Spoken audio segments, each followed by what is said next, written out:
The call came at exactly 2:47 p.m., during the quarterly board meeting that would determine the future of Preston Industries. Andrew Preston barely glanced at his phone when it first buzzed against the mahogany table, but when he saw Maria's name flashing across the screen for the third time in 30 seconds, his stomach dropped.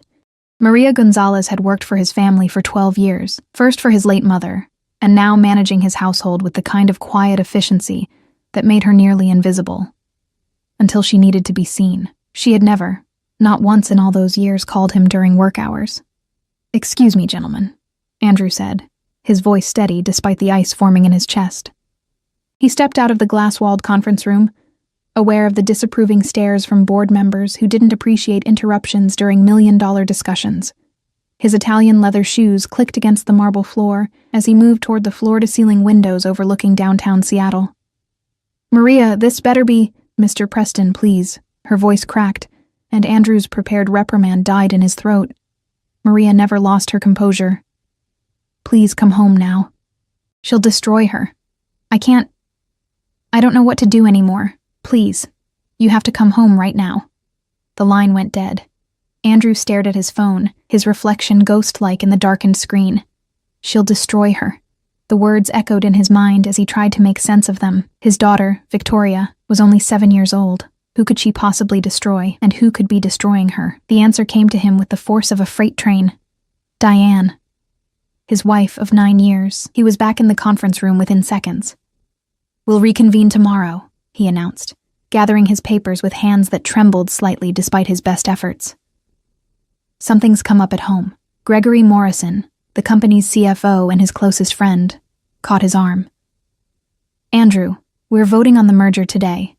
If you walk out now, then they'll vote without me." Andrew met his friend's eyes, seeing concern there beneath the frustration. "Greg, I have to go." "It's Victoria." Understanding dawned on Gregory's face, followed by something that looked like pity. Everyone at Preston Industries knew about Diane's episodes, though no one spoke about them directly. They manifested as unexplained absences at company functions, last-minute cancellations, and Andrew's increasingly dark circles that no amount of expensive coffee could hide. The drive to Bellevue usually took 40 minutes. Andrew made it in 23, his Mercedes weaving through traffic with a desperation that would have earned him a reckless driving ticket if any patrol cars had noticed. His mind raced faster than the speedometer, cataloging every recent interaction with Diane, searching for warning signs he might have missed. She'd been different lately, quieter, more withdrawn. He'd attributed it to the medication changes her psychiatrist had recommended last month. Dr. Reynolds had assured him the new prescription would help with her anxiety and mood swings, but Andrew had noticed Diane flushing pills down the toilet 2 weeks ago. When he'd confronted her, she'd smiled that brittle smile he'd come to dread and said, "I don't need them anymore. I feel wonderful."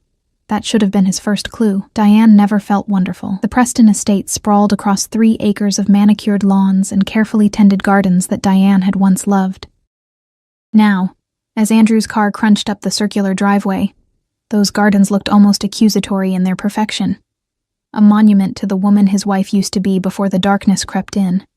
He found Maria standing on the front steps, her normally neat bun coming loose, streaks of tears cutting through her makeup. She was gripping her rosary beads so tightly her knuckles had gone white. "Where are they?" Andrew demanded, already moving past her. "The playroom." "Mr. Preston, I tried to stop her, but she locked the door and—" Maria's voice broke entirely. "I heard Victoria crying, and Mrs. Preston was screaming things, terrible things, and I couldn't—" Andrew was already running. The playroom was on the 2nd floor, a converted bedroom that his mother had designed specifically for Victoria.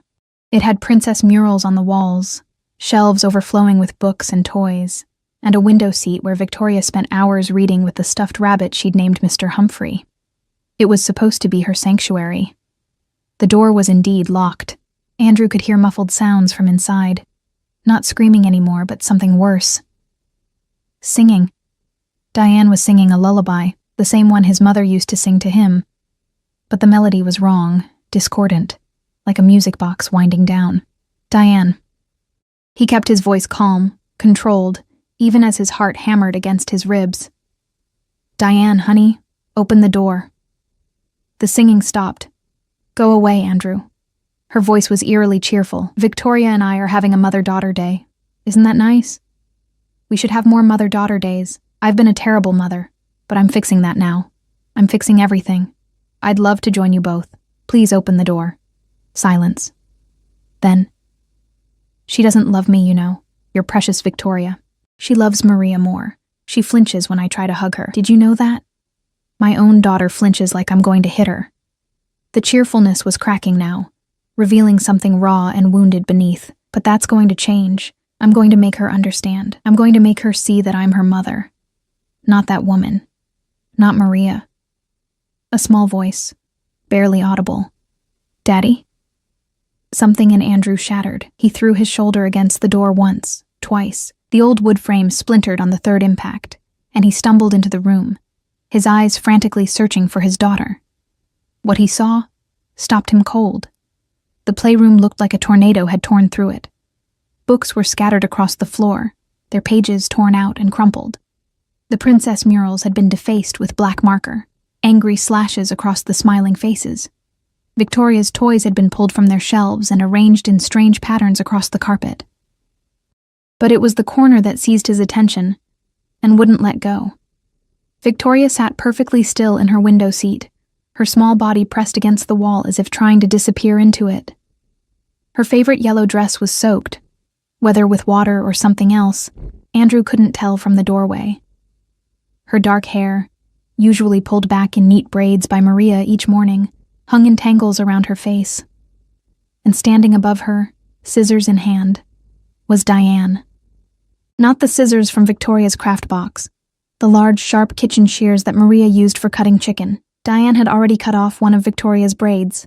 It lay on the floor like a dead snake, and she was reaching for the second one. Diane. Andrew's voice came out strangled. Put down the scissors. She looked up at him, and for a moment, he didn't recognize the woman he'd married. Her eyes were wild, unfocused, and there was a smile on her face that belonged in nightmares. I'm just giving her a haircut, she said reasonably. Mothers do that, don't they? I'm allowed to give my daughter a haircut. Maria's been styling it all wrong anyway. Too fancy. Too perfect. Victoria doesn't need to be perfect. The scissors glinted as she gestured with them. None of us need to be perfect. You're absolutely right, Andrew said, moving slowly into the room, keeping his hands visible and his voice soft. But maybe we should use different scissors. Those look uncomfortable. Daddy, please. Victoria's whisper was barely audible, but it cut through Andrew like a blade. Andrew's mind raced through a dozen scenarios, each one ending in disaster. He dealt with Diane's episodes before. The crying jags that lasted for days, the paranoid accusations about neighbors watching her, the week she'd spent convinced that the house was infested with invisible insects. But she'd never been violent. She'd never turned her delusions toward Victoria. You know what? You're right about the scissors, Diane said suddenly, her mood shifting like clouds racing across a stormy sky. She set the kitchen shears down on the window seat beside Victoria, who remained frozen, her brown eyes locked on her father with an expression that would haunt him for the rest of his life. I should use proper hair scissors, the ones from my bathroom. They're much sharper. I'll be right back, sweetheart. She brushed past Andrew as if he were a piece of furniture, humming that distorted lullaby again. The moment she disappeared into the hallway, Andrew lunged forward, scooping Victoria into his arms. She was shaking. No, vibrating, her entire small body racked with silent tremors. I've got you, he whispered into her hair, what was left of it. I've got you, baby girl. You're safe now. She said I was becoming a stranger. Victoria whispered against his neck, her breath hot and rapid. She said Maria was stealing me away, turning me against her. She said she had to fix me before it was too late, before I became just like, her voice broke, just like Grandma. Andrew's blood turned to ice.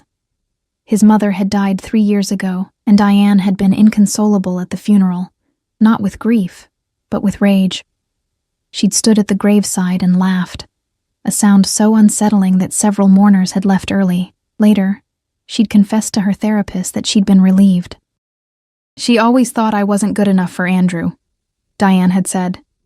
Now she's finally gone, and she can't judge me anymore, except Andrew's mother had never judged Diane. She'd loved her, tried desperately to help her, recommended doctors and support groups and meditation retreats. But in Diane's fractured reality, love and criticism had become impossible to distinguish. "Maria!" Andrew called out, moving toward the destroyed doorway with Victoria still clinging to him. "Maria, call Dr. Reynolds. Now. And then call 911. Maria appeared at the top of the stairs, her face stricken. "Is she?" "She's fine. We're fine. Just make the calls." But they weren't fine. Victoria's trembling hadn't stopped, and when Andrew tried to set her down, her fingers dug into his shirt with desperate strength. "Don't leave me with her," she begged. "Please, Daddy. Don't ever leave me alone with her again." The words were a knife between his ribs. How many times had he left Victoria alone with Diane? How many business trips, late meetings, weekend golf games? He'd trusted Maria to be there, to supervise, to protect. But Maria wasn't family. Maria couldn't tell a mother she wasn't allowed near her own daughter. Footsteps echoed from the master bedroom. Diane was coming back. Andrew made a split-second decision. He carried Victoria down the stairs, through the marble-floored foyer with its crystal chandelier that Diane had chosen on their honeymoon in Venice, past the living room where they'd hosted Christmas parties and birthday celebrations that now felt like scenes from someone else's life. He didn't stop until they were outside, the afternoon sun warm on his face, the smell of cut grass and roses filling his lungs. He set Victoria down gently on the front steps, kneeling so they were eye level. "Listen to me very carefully," he said, gripping her small shoulders. "I need you to stay right here with Maria. Don't go back inside no matter what you hear. Can you do that for me?" Victoria nodded, but her eyes were dark with fear. "Where are you going?" "I have to talk to Mommy." "She's not Mommy anymore," Victoria said flatly. "Not really. She looks like Mommy, but something's wrong inside her. It's been wrong for a long time." The observation was too mature for a 7-year-old, too knowing. Andrew realized with a sick feeling that Victoria had been watching Diane deteriorate, cataloging the changes, living with a fear she'd never voiced, because children were supposed to love their mothers unconditionally. Maria emerged from the house, her phone pressed to her ear. "Dr. Reynolds is on his way," she said quietly. "The police are coming too, but I didn't tell them. I just said there was a medical emergency." Andrew nodded gratefully. The last thing they needed was squad cars with sirens blaring, turning their crisis into neighborhood gossip. He started back toward the house, then paused. "Maria, about what Diane said." "She's sick, Mr. Preston." Maria's voice was firm, despite the tears streaming down her face. "Sick people say things they don't mean. I know Victoria loves her mother, and I know Mrs. Diane loves Victoria, even if she can't show it right now." But Andrew wasn't sure that was true anymore. He'd seen Diane's eyes when she stood over their daughter with those scissors. There had been something cold there, calculating, not the eyes of a mother having a breakdown. The eyes of someone who'd made a decision and was following through. He found Diane in Victoria's playroom, sitting cross-legged on the floor amid the destruction, the hair scissors from her bathroom clutched in one hand. She was crying now, great heaving sobs that shook her whole body. "She's gone, isn't she?" Diane asked without looking up. "You took her away from me. You scared her, Di. You scared all of us. I just wanted to be a good mother." Her voice was small, broken. "That's all I've ever wanted, but I can't do it. There's something broken inside me, Andrew. Something that's been broken since I was a child. And I thought having Victoria would fix it. That loving her would be enough. But it's not. It's never enough." Andrew sat down across from her, keeping a careful distance. "Then we get you help. Real help. Not just pills and therapy sessions. There are facilities where they lock you up and throw away the key." Diane laughed bitterly. "I'm not stupid, Andrew. I know what inpatient treatment means. I know what happens to women like me. Women like you get better. They learn to manage their illness. They come home to their families. Do they?" Diane finally looked at him, and her eyes were clearer now, more focused. "Or do their husbands leave them? Do their children grow up afraid of them?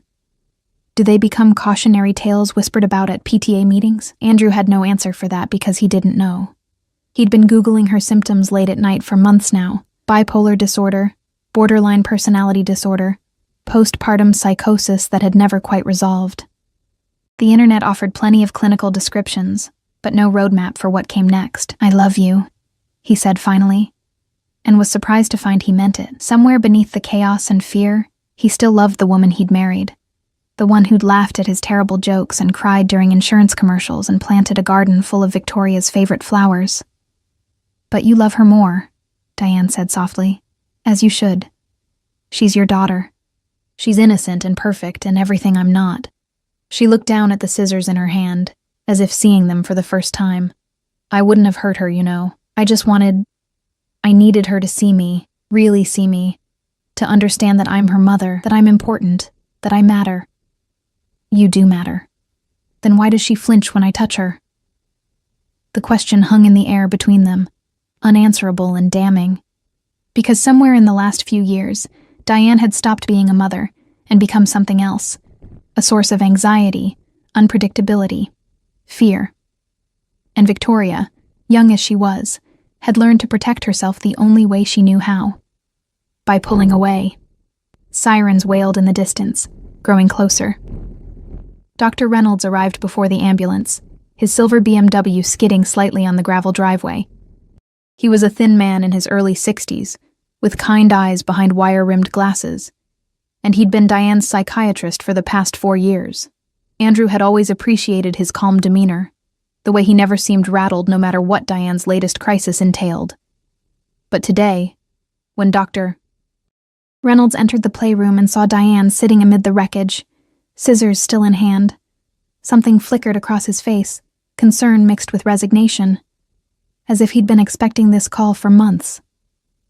"Diane," he said gently, settling onto the floor a few feet away from her. "I'm glad you're safe. Can you tell me what happened today?" "I cut my daughter's hair," Diane said simply. "Mothers do that." "They do," Dr. Reynolds agreed. "But Andrew tells me Victoria seemed frightened. Do you remember why?" Diane's face crumpled. "Because I'm a monster. Because I can't control what's happening in my head anymore. The thoughts come so fast, doctor, like a radio stuck between stations, static and voices and music all at once. I can't turn it off. Have you been taking your medication?" The pause was answer enough. Dr. Reynolds sighed deeply, the sound of a man who'd fought this battle too many times before. "How long?" 6 weeks. Maybe 7. Diane twisted the scissors in her hands, watching the light catch the blades. "They made me feel numb, like I was watching my life through dirty glass. I thought I could manage without them. I thought I was getting better. Diane, we've discussed this. You have a chemical imbalance. It's not something you can will away or manage through positive thinking. It's like a diabetic stopping insulin. Then maybe I'm not supposed to be fixed," Diane said, her voice rising. "Maybe this is just who I am, broken and wrong and toxic to everyone around me. Maybe Victoria would be better off if—" "Stop." Andrew's voice cut through the room like a whip. "Don't you dare finish that sentence." But the damage was done. The thought had been voiced, given shape and weight. Diane had thought about leaving, permanently, and from the lack of surprise on Dr. Reynolds's face, this wasn't the first time she'd expressed such ideas. The ambulance arrived with no sirens, just flashing lights that painted the walls in rotating shades of red and blue. 2 paramedics entered with a stretcher, and kind smiles that didn't quite reach their eyes. They'd done this before too, Andrew realized. They'd collected broken people from beautiful houses and transported them to places where the walls were padded and the windows didn't open. "I don't want to go," Diane said suddenly, panic creeping into her voice. "Andrew, please, don't make me go. I'll take the pills. I'll do better. I'll be better." "I know you will," Andrew said. And he was crying now, hot tears he couldn't control. "But you need help to get there, real help, the kind I can't give you." Dr. Reynolds was explaining something about a 72-hour hold, voluntary versus involuntary commitment, treatment plans, and family therapy. Andrew heard the words but couldn't make them form coherent meaning. All he could focus on was Diane's face as the paramedics helped her onto the stretcher, the way she looked at him with such betrayal, such hurt, as if he were the one who'd broken their family apart. "Take care of her," Diane whispered as they wheeled her toward the door. "Promise me you'll take care of our little girl. I promise." And then she was gone, loaded into the ambulance that pulled away with the same eerie silence it had arrived with, taking his wife to a psychiatric facility 30 miles away where she'd be evaluated, medicated, and kept away from sharp objects. Andrew stood in the driveway long after the ambulance disappeared, his mind blank and buzzing simultaneously. He didn't move until he felt a small hand slip into his. "Is Mommy coming back?" Victoria asked. "Eventually, when she's feeling better." "What if she doesn't get better?" Andrew knelt down, looking into his daughter's face, really looking, perhaps for the first time in months. She seemed older somehow, as if the events of the afternoon had aged her beyond her 7 years. There were dark circles under her eyes that he'd never noticed before. How long had she been carrying this fear? "Then we'll figure it out together," he said. "You and me. No matter what happens, you're safe. I'm going to make sure you're always safe." Victoria nodded slowly, then wrapped her arms around his neck. "I miss the old mommy," she whispered. "The one who used to read me stories and make funny voices for all the characters. Do you think she's still in there somewhere?" "I hope so, baby. I really hope so." Maria appeared in the doorway, her face composed now, the professional mask back in place. "Mr. Preston, I've prepared dinner, and I think Victoria might need a bath and some rest." "Thank you, Maria." Andrew stood, lifting Victoria into his arms, even though she was getting too big to be carried. "Actually, could you do me a favor? Could you take a few days off? Paid, of course. I think Victoria and I need some time together." Surprise flashed across Maria's face, followed by understanding. "Of course. But if you need anything, I'll call. I promise." After Maria left, Andrew carried Victoria upstairs to the bathroom, where he ran a warm bath with her favorite bubble solution, the one that smelled like strawberries and turned the water pink. He sat on the closed toilet lid while she played with her toy boats, neither of them speaking, just existing in the same space. It was Victoria who finally broke the silence. "Daddy, can I ask you something?" "Anything." "Why didn't you notice that Mommy was getting worse?" The question was a punch to the gut. Because she was right. He hadn't noticed, or hadn't wanted to notice. He'd been so consumed with work, with the merger, with maintaining the perfect image of the successful CEO with the beautiful family and the mansion in Bellevue. He'd seen the signs, the pills in the toilet, Diane's mood swings, the way Victoria had started spending more and more time with Maria, but he'd convinced himself it was manageable. That if he just worked hard enough, made enough money, provided enough stability, everything would somehow balance out. "Because I was scared," he admitted. "And when people are scared, sometimes they pretend everything's fine until it can't be ignored anymore. That was wrong of me. I should have protected you better." Victoria considered this, swirling the pink water with her hand.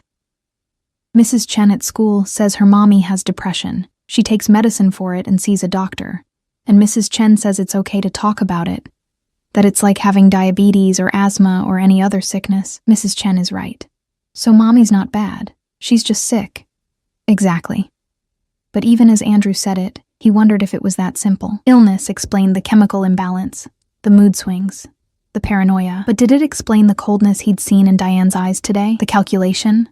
Or was that something else? Something darker that had nothing to do with neurotransmitters and everything to do with a fundamental break in the person his wife used to be? His phone buzzed. A text from Gregory. "Board voted on the merger. Passed 7-2. Your absence noted. We need to talk." Andrew deleted the message without responding. For the first time in his adult life, Preston Industries felt completely irrelevant. That night, after Victoria fell asleep in his bed, she'd refused to stay in her own room, and Andrew couldn't blame her. He walked through the house, really seeing it for the first time in years. This mansion that Diane had decorated so carefully, choosing every paint color and light fixture and piece of furniture. Had she been happy here, or had this beautiful cage been part of what broke her? He ended up in her art studio, a converted sunroom at the back of the house that overlooked the gardens. Diane had been a painter when they met. Talented, passionate, with gallery shows and critical acclaim. But marriage and motherhood had consumed those hours, and the studio had gradually filled with dust and abandoned canvases. Andrew flipped through the stacked paintings, and his breath caught. They were all of Victoria, dozens of portraits painted over the years, charting her growth from infant to toddler to the little girl she was now. But there was something wrong with them. In every painting, Victoria's eyes were blank, not captured mid-blink, but deliberately painted as empty white ovals, like a doll's eyes. And in the corner of each canvas, barely visible, Diane had written the same phrase over and over. "She doesn't see me." 3 months passed like a strange dream. Diane remained at Willowbrook Psychiatric Hospital, where Dr. Reynolds and his team worked to find the right combination of medications to stabilize her. Andrew visited twice a week, sitting in the sterile common room, while his wife talked about group therapy sessions and art projects and the breakthrough she'd had about her childhood trauma. She seemed better, calmer, more present, but there was a flatness to her now that frightened him more than the chaos had. Victoria refused to visit. Andrew didn't push. Preston Industries survived the merger, though Andrew's reputation took a hit. Whispers circulated through the executive floors about his family situation, the polite corporate euphemism for scandal. 2 board members suggested he take a leave of absence to focus on personal matters, which really meant they wanted him gone before his wife's breakdown became public knowledge and affected stock prices. Gregory was the only one who stood by him. "They're vultures," he'd said over whiskey one night in Andrew's study. "Let them circle. You built this company from nothing after your father died. They'll remember that when the gossip dies down." But Andrew found he didn't care as much as he should. His entire value system had shifted that afternoon when he'd broken down Victoria's door. The quarterly reports and market projections that once consumed his every waking thought now seemed abstract, meaningless. What good was building an empire if you lost your family in the process? He'd hired a different kind of help after Maria, a child psychologist named Dr. Patricia Moore, who came to the house 3 times a week to work with Victoria. She was a warm woman in her 50s with gray hair and laugh lines, and she had a gift for making therapy feel like play. Under her guidance, Victoria slowly began to process what had happened. "She's remarkably resilient," Dr. Moore told Andrew after one session. "But she's also dealing with complicated grief. She's mourning the mother she thought she had while simultaneously feeling guilty for being afraid of her. That's a heavy burden for a 7-year-old. Will she be okay? Eventually. Children are adaptable, but she'll need consistency, stability, and most importantly, she'll need you to be present. Not just physically in the house, but emotionally available." Andrew took that advice to heart. He started leaving work at 5 o'clock sharp, ignoring the raised eyebrows from colleagues who'd grown accustomed to his 12-hour days. He learned to braid Victoria's hair by watching YouTube tutorials, though his attempts were clumsy compared to Maria's expert work. He cooked dinners that were often burned or under-seasoned, read bedtime stories with different voices for each character, and sat through endless episodes of Victoria's favorite cartoons without checking his phone once. They developed new routines, new rhythms. Saturday mornings were for pancakes and the farmer's market, Sunday afternoons for the zoo or the children's museum, weeknight evenings for homework help and board games. Slowly, Victoria's nightmares decreased. Her laughter returned. She stopped flinching at sudden movements. But she still asked about Diane. "When is Mommy coming home?" Andrew never knew how to answer that question. The decision came on a rainy October afternoon when Dr. Reynolds called him into his office at Willowbrook. Diane was there too, sitting in a chair by the window, watching the rain streak down the glass. She looked healthier than she had in years. Her hair was styled, her clothes clean and pressed, her eyes clear and focused. "We've made significant progress," Dr. Reynolds began. "Diane has been compliant with her medication regimen. She's engaged meaningfully in therapy, and she's demonstrated genuine insight into her condition. I believe she's ready for supervised home visits." Andrew's heart clenched. Supervised. Initially, yes. Short visits, a few hours at a time, with you or another trusted adult present. If those go well, we can gradually increase the duration and frequency. He looked at Diane, trying to read her expression. "How do you feel about that?" "Terrified," she admitted. "What if I relapse? What if I say or do something that scares Victoria again? What if I'm never able to be the mother she deserves?" "Those are valid fears," Dr. Reynolds said. "But they're also signs of health. The Diane who was brought here 3 months ago didn't have that level of self-awareness. She didn't understand how her actions affected others. You've done the hard work of facing your illness, accepting it, learning to manage it. That takes courage." "I've been painting again," Diane said softly, turning to Andrew. "Dr. Reynolds suggested art therapy, and I've been working through a lot of things. Would you like to see?"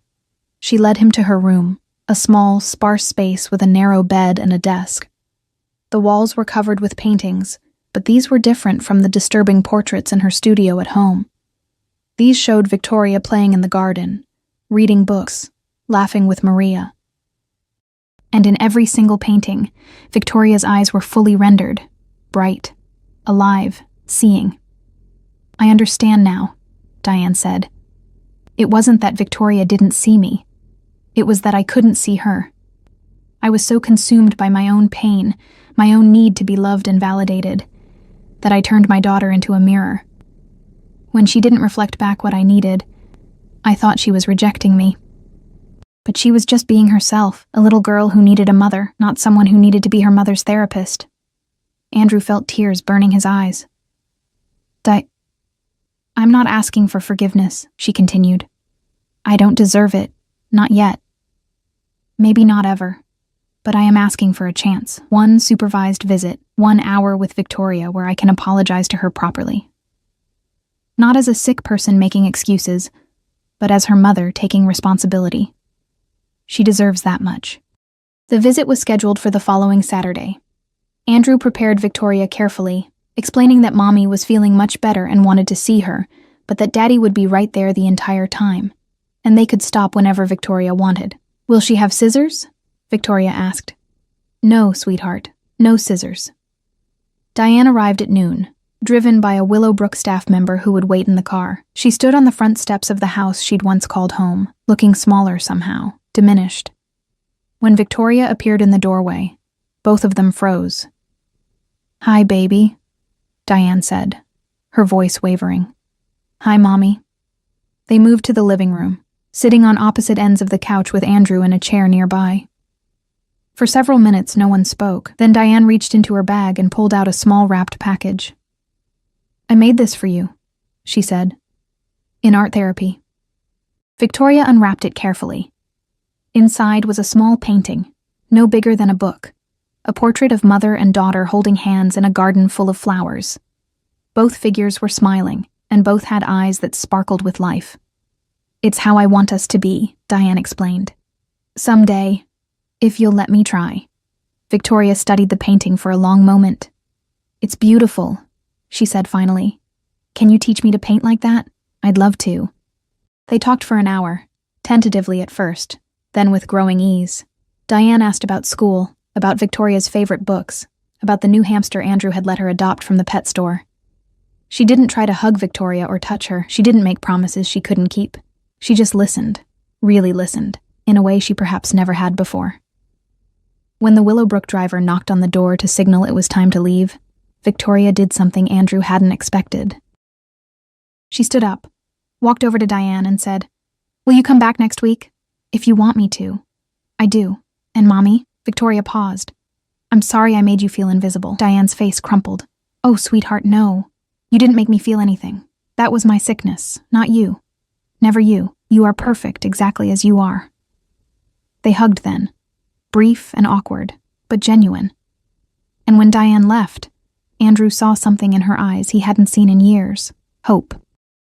The supervised visits continued weekly, then twice weekly. Diane attended Victoria's school play, sitting in the back row and crying quietly through the entire performance. She came to birthday parties and Sunday dinners, always leaving before her allotted time was up, never pushing for more than Victoria was ready to give. 6 months after that first visit, Dr. Reynolds declared Diane stable enough for unsupervised day visits. 9 months in, she moved into a small apartment near the hospital. Not home, but close enough to be part of their lives. Andrew and Diane never discussed reconciliation. Their marriage had been built on a foundation that couldn't support the weight of her illness and his neglect. They both understood that some things, once broken, couldn't be fully repaired, only rebuilt into something different. But they were learning to be partners in parenthood, if not in life.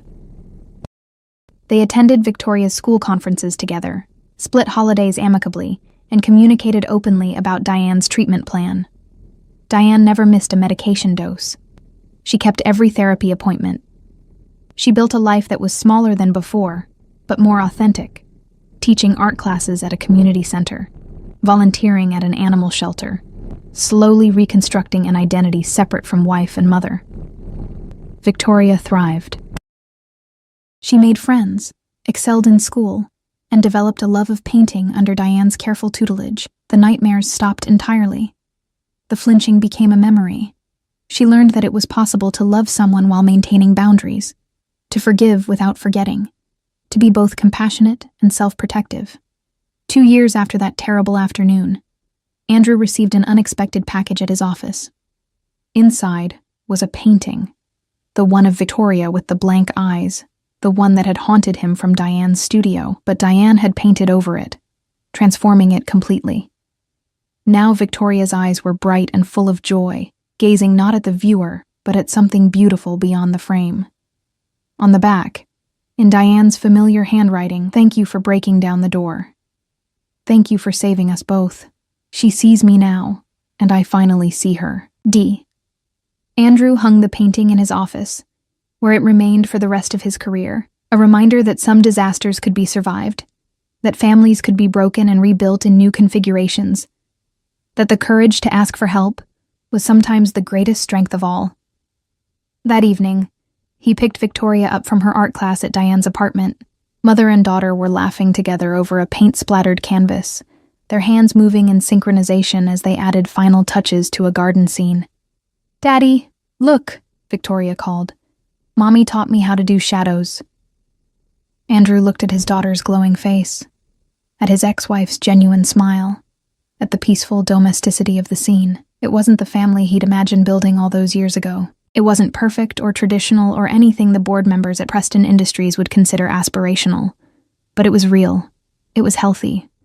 And most importantly, it was whole. "It's beautiful," he said. "You're both beautiful." And in that moment, standing in the doorway of Diane's modest apartment with the smell of paint and possibility in the air, Andrew Preston understood that sometimes the greatest love is knowing when to let go, when to rebuild, and when to celebrate the imperfect miracle of healing. Victoria placed the finished painting in his hands. A garden in full bloom, mother and daughter working side by side among the flowers, both of them finally, truly seeing each other. "This one's for you, Daddy," Victoria said. "So you never forget that broken things can grow into something new." Andrew held the painting to his chest, his throat tight with emotion. "I won't forget," he promised. "I won't ever forget." Outside, the Seattle rain had stopped, and the sun was breaking through the clouds, painting everything in shades of gold.